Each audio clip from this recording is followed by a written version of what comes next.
Hi guys, welcome back to my channel. It's been a very long time since we last did a show. Nearly couple of months since the IPL as well. So I think it's a good time to reflect back on what's been a very tough tour for India in the UK as well as in Ireland. A lot of things have happened, and since India last won the T20 World Cup, so it feels like a very long time away. First of all, welcome on the show, Pranav. It's been a pleasure. Yeah, it's been like almost a year since we did this last, and a lot of cricket has happened since then. India won the T20 World Cup. RCB defended their IPL title, and now it seems that Yeah, India are doing everything that is the complete opposite of what they had showed us in the T20 World Cup in their tour to Europe over the last month. So that's what will be our primary agenda today, right? yeah, yeah. So we look back on what's been a very disastrous tour. I'm not going to mince my words. A couple of whitewashes and a series defeat in the ODI series. It could have well been a whitewash had England played a little bit better than what they did in the first one day. I mean, my only thing is not more than just the results. I thought the selections have been pretty pathetic and pretty hard to understand, bizarre, whatever you may put it. I'm just finding it hard to put into words whether you blame the selector or the coach or the captain, whatever you do it. I'm not sure. Yeah, I would say that especially in the one day series that I saw that they were hesitant to pick Kuldeep Yadav even for one match.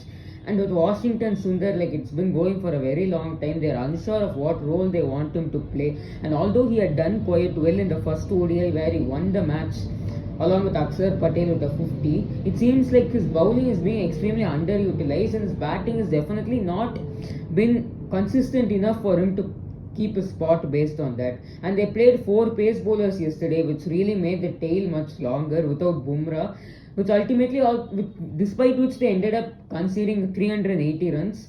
And Yeah, they came close, but at the end it was way too much to chase, obviously, under all that pressure. So there are a lot of. I just yeah, you're true. Actually, at yesterday's game, it looks a lot closer than what we might think.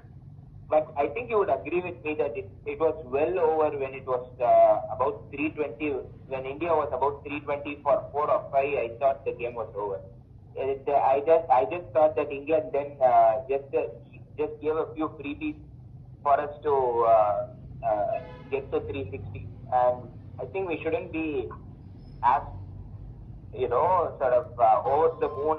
Definitely not quite close as it looked, because at around the 300 run mark, India needed about 80 runs in 40 balls. But then a few quick wickets fell. When Rohit and Virat got out, it became too tough. And I think the tailenders played quite a role in making the game look a lot closer than it actually was by scoring quickly towards the end. Yeah. Yeah, and also I just think they have one of the major issues has been the underutilization of KL Rahul. I just don't think he's a number six batter or a finisher. By the time he came to the series, the game was done. 80 of 30 balls around the time he came in. What's the point of using KL Rahul there? I just feel he's a much better number four, number five batter where he has consistently performed when we look at his stats. Well, yeah, I mean, the thing with KL Rahul is that they've constantly tried to shift his position around, sometimes down to 6 even when they played Akshar Patel as floater at 5. But if you remember, Yeah. KL Rahul used to excel as a top order player who was made into a finisher in ODS because he succeeded at it. But they are kind of taking too much advantage of that, or else we will not be able to get the best out of him. In my honest opinion, India should go with the fixed top 5 for the World Cup. Just maybe if the situation really demands it, like it's a collapse, they can promote Akshar Patel to for 5 or something to hold it. But otherwise, I think the top 5 of Rohit, Gill, Kohli, Iyer, and Rahul should remain. And that brings us to another topic. Like there was talks about Rohit Sharma's retirement and stuff in the end of the series, but then he answered that with a brilliant century yesterday, which means that it is likely that he is going to be persisted with till the next World Cup. What do you think about that? Uh, hopefully, but I wouldn't really put that to certainty with this kind of management. I'm actually perplexed at some of the decisions that are being taken, some of the players being sidelined, the way they've been treated. But at the outlook of it, it just doesn't feel right. The environment, which Rahul Dravid had and the environment which Gautam Gambhir is currently having. I'm just not sure, because when you are dropping a World Cup player of the tournament in the T20 format, albeit a different format, after just a string of just 3 low scores, I mean, you could apply the same logic to Rohit. I just don't think anyone is a certainty in the team, which is bizarre, and I just think it could be disastrous in the future. I mean, yes, that's true, but I feel like another aspect that you have to look into when you think about that is that the level of competition in India is immense. Like, there are so many people on the bench who would start for any other national team, and it is so tempting to play them. Like, with Vaibhav Suryavanshi, everybody really wanted to rush him into the setup because of his IPL.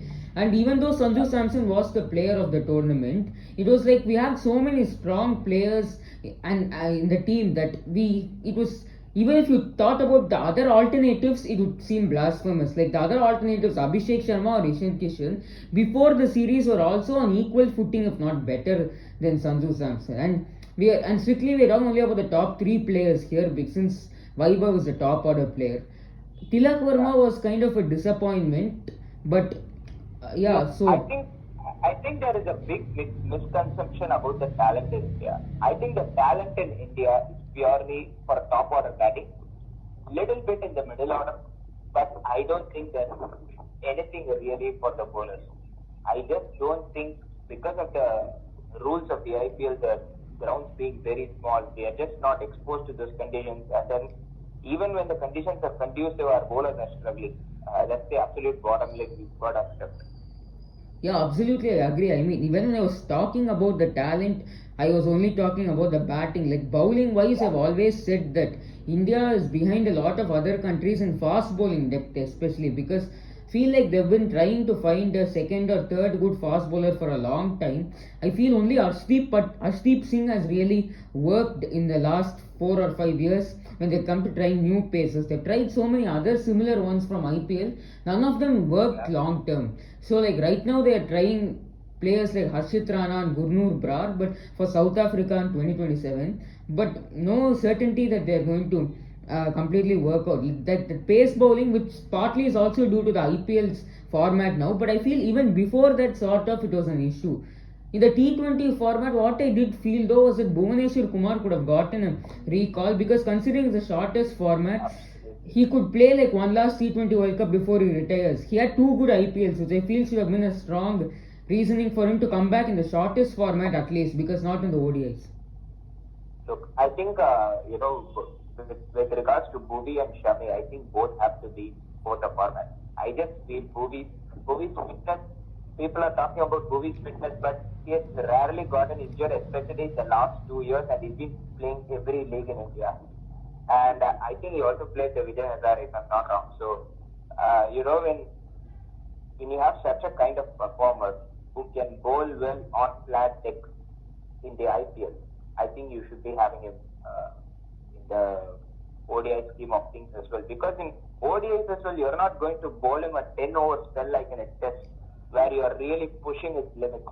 You're just going to use him in the power play for about 4 overs, then you'll have just a middle overs period where you'll have about 3 overs in there, and then you're going to bowl him in the test only. So mostly it's not going to be much of a workload in 50 overs cricket, in my opinion. I agree that Bhuvi does need to be recalled, but I don't actually agree on the ODI part, because even if you see, most bowlers don't bowl more than 5 overs at a time in ODIs anyway, so it's not like it's any different. He has only really shown that fitness in T20, no doubt. Like, last 2 years he has not gotten injured like before, but I think that he needs to be tried out in T20s before going to ODIs. And another thing is that usually teams would rather not try like older players in longer formats like ODIs. Like I remember in 2016 when Ashish Nehra came to the Indian team of good IPL with CSK, it was strictly in the T20 format. Like that, I was expecting something for Bhuvi because I mean what he has proved has been the T20 format. Well, Shami is the other end should come back in the one day format because he's never really been a great T20 international bowler. But I feel like in the one Look, day format, he completely deserves to be there for what he has yeah, done.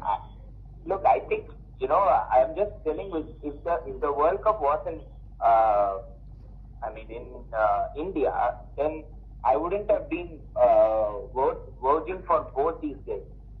Because the World Cup is in South Africa, you need a crop of bowlers. And if you look at the scene around, you look at Prasidh Krishna and you think, okay, a tall pacer who can hit the deck hard and he's going to create an impact in South Africa. Sure, you can have Prasidh Krishna.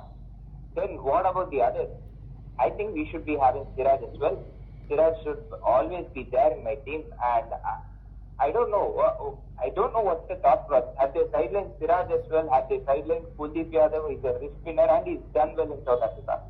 Let's be honest, he caused a lot of havoc for the entire cricketing world when Kulcha were at their prime, if you remember. Well, yeah, I agree with all of that, but I don't think Siraj has really been sidelined actually. I think he's definitely in the ODI setup, he must be. Because he doesn't have the age factor or anything, he doesn't play T20s either. So I still think Siraj is part of the setup. But on one hand, I feel like for the future, for the World Cup, they don't want to go back to the older players. They want to like back the newer youngsters so that they can develop a pace attack for the future. So I feel like Gurnur Brar might also be successful in South Africa. Like he's also tall, he'll probably be able to extract bounce and all that. So look, I think this sort of rebuilding process, I don't think it's bit too late in the day.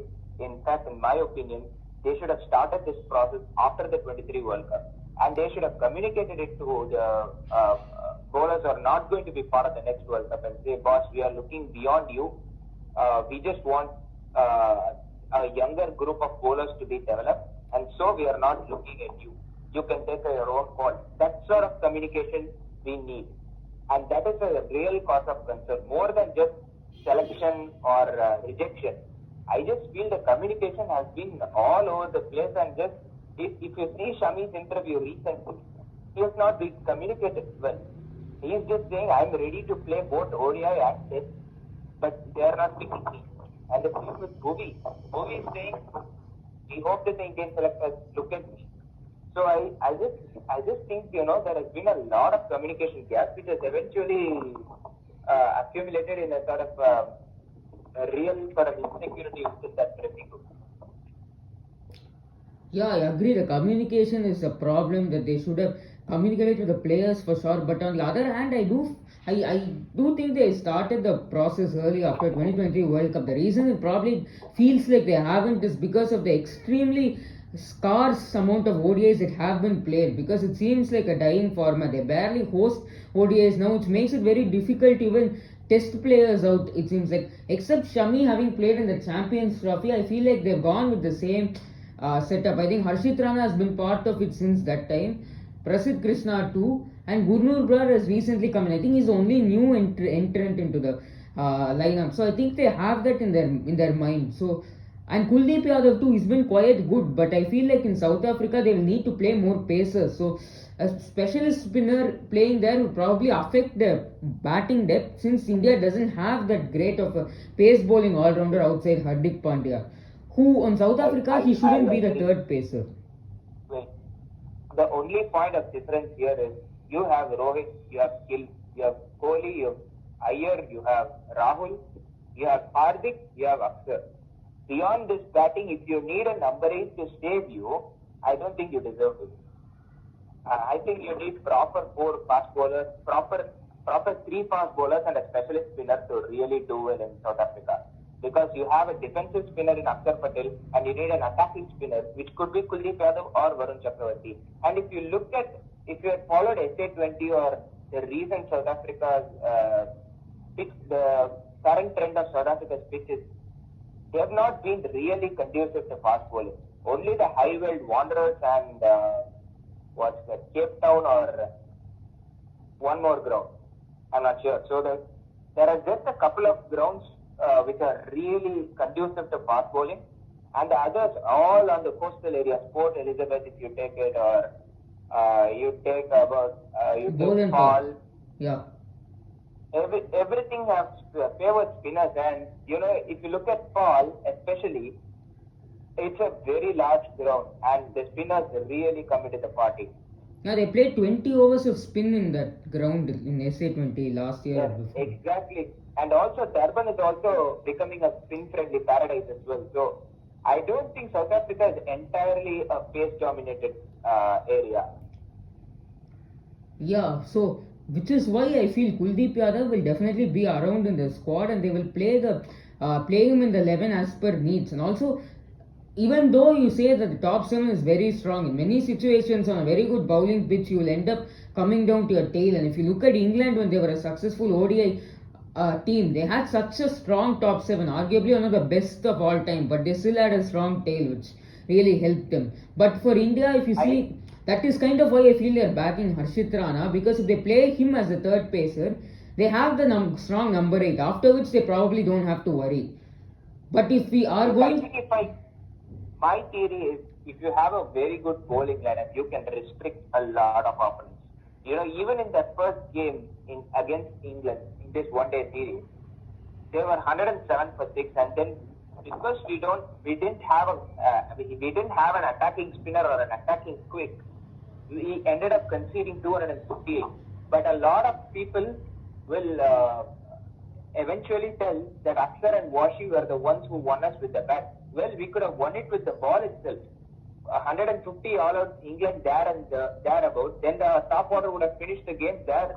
So you look at it different ways, but I think that number 8 batting, we just make too much of it. Yeah, I agree. I mean, it should never be a compromise on bowling to have the number 8 batter. So if Harshit Rana proves that he's also a good bowler, they shouldn't pick Harshit Rana or say over Arshdeep Singh or some other pacer who is considerably showing to be a better performer just for the batting depth, which I agree is completely not in They did the same mistake with Shardul Thakur, if you remember, a few years ago, and they destroyed his career as well, if you remember. Yep, I agree. Yeah, that similar case scenario, but I feel like Harshit Rana is doing a decent job. So it's between him and Arshdeep for the third spot there. So it is not. So I wouldn't say that it's Shardul Thakur kind of situation, but that's why India really needs a good pace all-rounder going forward. Which is in domestic they have Ramakrishna Ghosh, who's kind of hasn't been tested in IPL, but they are saying that he might be a decent. Look, I think even you can use Nitish Reddy on occasion. There could be a pitch where you don't have to play Akshar Patel, and you could play just an attacking spinner in Kuldeep Yadav, and you can have Nitish Reddy playing in the 11 along with Hardik Pandya. Why not? Yeah, fair. That also kind of makes the batting also much deeper, because Nitish Reddy, he showed very good prowess in the IPL this year. Exactly. That also opens up an option. It's not that we are short of options. I think our resource management has been woeful. I just don't think you can make sort of rash decisions so quickly, and the communication has been bizarre. You can't be communicating like this to professional players and then expect results to come. And if you look at Gambhir's results, it's either been whitewashes or it's been high. And also, if you remember, even in the T20 World Cup, when we were struggling a little bit, it was mostly on slightly helpful conditions. It didn't do a lot, but it was slightly stopping and coming, or it was seeming about, like in the Ahmedabad game versus South Africa. And then when the pitches became flat, we were unbeatable. So is it fair to comment that we are really good on flat decks, and we could probably be found out wanting as we had in the whitewash against England and Ireland? It's kind of what I've observed in India ever since the new T20 era, since 2024, when they suddenly became unbeatable in T20s, beating England, South Africa, Australia, all the teams. Flat pitches, I feel, were the common because they were scoring 200 plus like it was nothing, and that itself made them give an illusion that they're unstoppable, but then it truly is not. Although I respect the win in the West Indies because it was complete opposite of flat pitches and was a generational bowling performance from Bumrah through the tournament and overall too, like the team performance. But 2026, I feel like they're getting exposed for their strengths like and weaknesses in the series, like, and the sudden abrupt change of captaincy and things are also not the best. And yeah, I was about to come to that. Have you been comfortable with that, with the captaincy change? I think Surya Kumar Yadav was long overdue to be dropped because he was running on his 2022-23 form for a very long time without any consistency. But I don't think just throwing Shreyas Iyer in place of him and giving him captaincy is even close to the right call, because Shreyas Iyer was also dropped from the T20 side when he initially was there for not working out, and even though he's an improved player, giving him captaincy like that straight away, it clearly has not worked out because the way the results have gone. I feel like it should have gone to someone like Ishan Kishan, who was already in the side, or Sanju Samson. That would have been much better, is what I feel. Or what they could have done is they have anyway underutilized Rinku Singh before the T20 World Cup as well as during the T20 World Cup. Anyway, his batting didn't come to much of use. So they could have played Shreyas there and he could have played under Surya Kumar Yadav. Then, maybe after the T20 World Cup, just communicate to him and saying that he will become the next captain. Would that have been fair? Yeah, that would have been that would have been better than this. But I feel like on the whole, I feel like Shreyas Iyer has gotten into the team more for his captaincy than his batting, because I feel like there are many other players in the IPL who have batted quite well, like Rajat Patidar, who actually was also a good captain, but they went specifically for Iyer because he has been a long time good captain. Like I strongly feel that there are better players than him in the competition. Like I would start Rinku Singh in the lineup ahead of Shreyas Iyer, and I would give the captaincy to Ishan Kishan or Sanju Samson. I would have definitely given to Sanju Samson. Man, he was treated so unfairly before the T20 World Cup by giving all the chances to Shubman Gill. I would have straight away given it to Samson if I was there. And then, depending on the results, you can always make a change because the T20 World Cup is far. It's just 2 years away, and then you can really start building the side from next year itself. Well, yeah, 2 years is not the shortest, the longest time, but yeah, the T20 World Cup just got over, so and since the next World Cup coming is one day, they don't have to focus on that too much right now, but they do have to focus on that because it is only in 2 years time. But yeah, like I said, they can change the captaincy a bit here and there around. I don't feel like Shreyas Iyer seems to be the solution. It felt like a forced move. Look, I think when you select a captain, you don't have to drop him after a couple of series. A couple of series where literally everything went wrong. Sometimes it can happen. Sometimes you just allow the captain to settle into his role. I just feel he looks a bit unsettled at the minute with regards to leadership. But I thought he batted pretty well in the series, if you remember. Well, yeah, true. He made the use of that opportunity. So I think the argument that he might not be ready for T20 cricket might not be so valid. But yeah, just throwing the captaincy to him straight away might have been an issue. Maybe they could have also done it in a sense that they could have given it to Sanju Samson or Ishan Kishan for a stopgap, and then they could have tried Shreyas here and there and then later transferred it. If it wasn't, that wouldn't be too unfair to the Samson or whoever it is. Yeah, absolutely. I just feel he'll get that. I just think if he gets the right kind of fast bowling lineup, and then everyone starts performing apart from Jasprit Bumrah, I think he'll find a way. I think he's a very, very good captain, and he deserves captaincy in every ounce of it. Yeah, definitely. He proved that with Delhi Capitals, getting them changing when they went from the Daredevils to Capitals. He brought them their first good season in a long time. He won the title with Knight Riders, and then he took Punjab Kings to their first final in a long time. So there is something that in Shreyas Iyer that screams that he can captain a side well. That is there for sure. it was just the way it was done in India that was very, very unsettling. Yeah, absolutely. You know, what do you think about the coach? Gambhir, has he done a good job? I just thought, in the T20 World Cup, we probably had a bit of an escape route in the last three games where we had flat pitches. And if you remember the Champions Trophy, I don't regard Champions Trophy as a big thing. But without disregarding that, I'm just saying the Champions Trophy was played at one venue and you really didn't have much of a challenge to pose at. And, I'm not sure about Gambhir.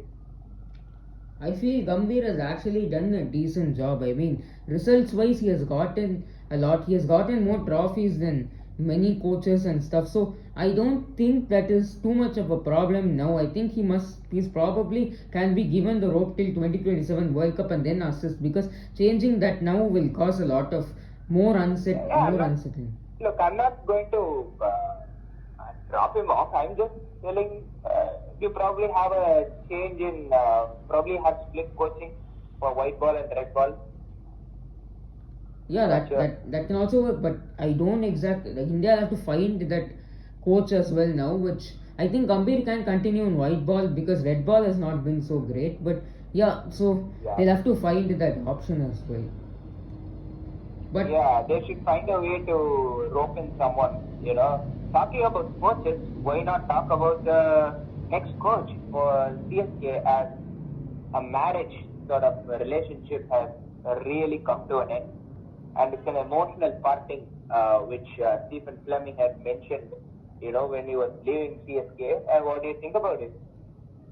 Yeah, seriously, like Stephen Fleming started out as a CSK player under Dhoni, and then he's like a instrumental part of their auction table. Like when you think of that, you definitely think of his face. But but the truth is, Fleming without Dhoni has been extremely unsuccessful for CSK. Like if you look at for Super Kings rather, like if you look at all the other franchises where Fleming was part of it and not Dhoni, they have underperformed. Whether it Joburg Super Kings or Texas Super Kings, it hasn't gone that well for them. So it's a big move, but it is a move which is probably worth trying now for the Super Kings franchise.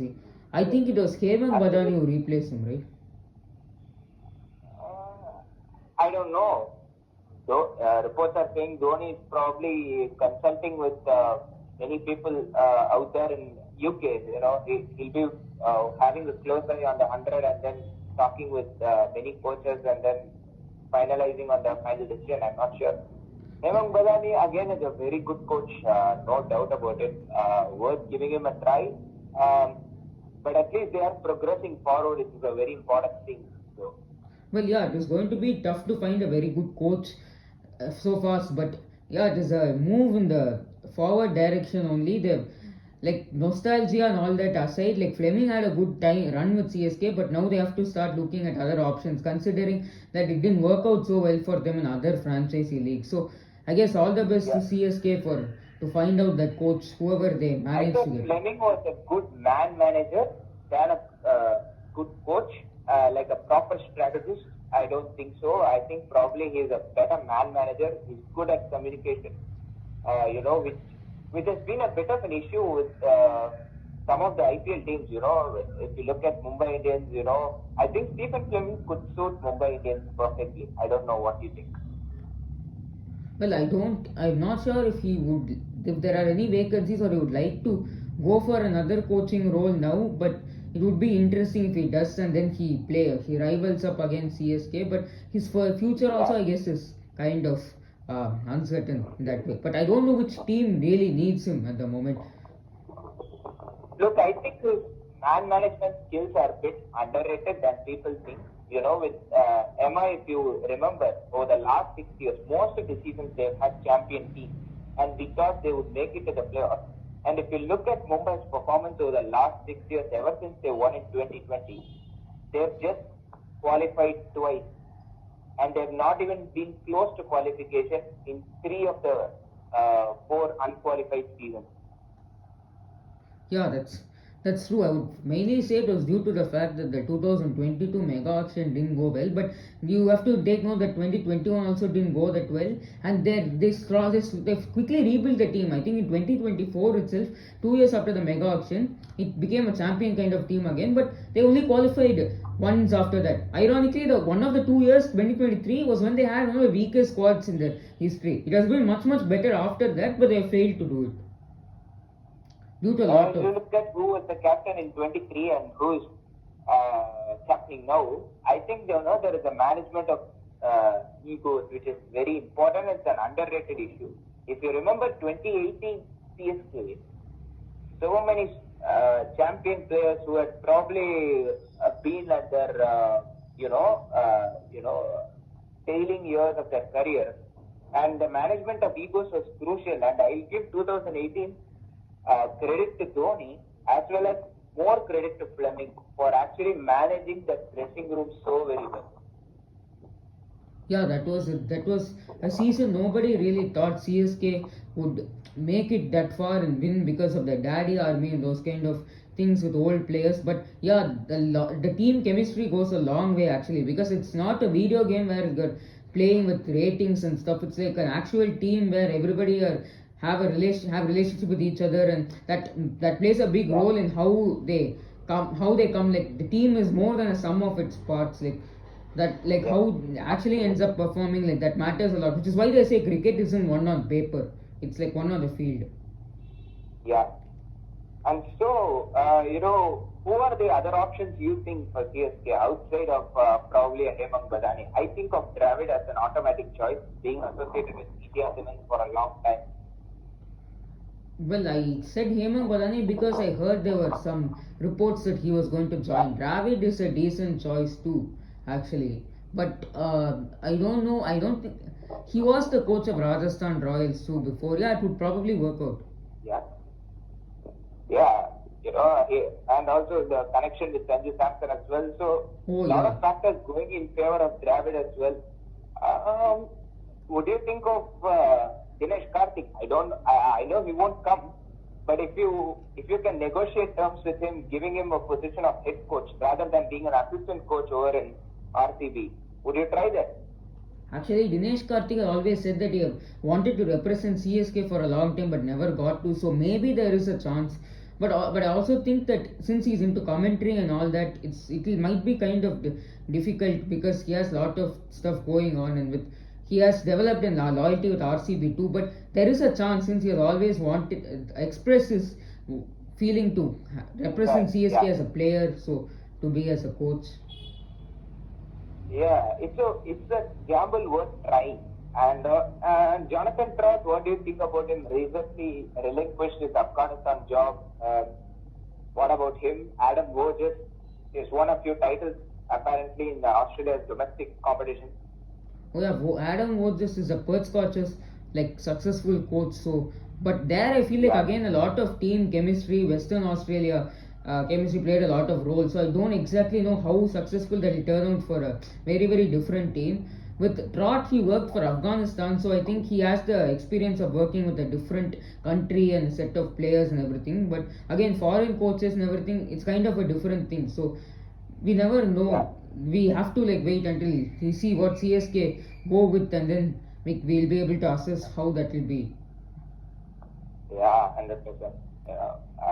Yeah, with that, we are going to wrap this episode, and I thought it's been a very intriguing chat. It's been quite a detailed conversation about various aspects of India's ODI and T20 sides and what they have got to do moving forward, and then we've discussed about his future as well. And so, with that, we wrap up this episode, and thank you, Pranav, for joining us Yes, once sir. again. We will be Yeah. back. Please like, share, and subscribe. Yeah.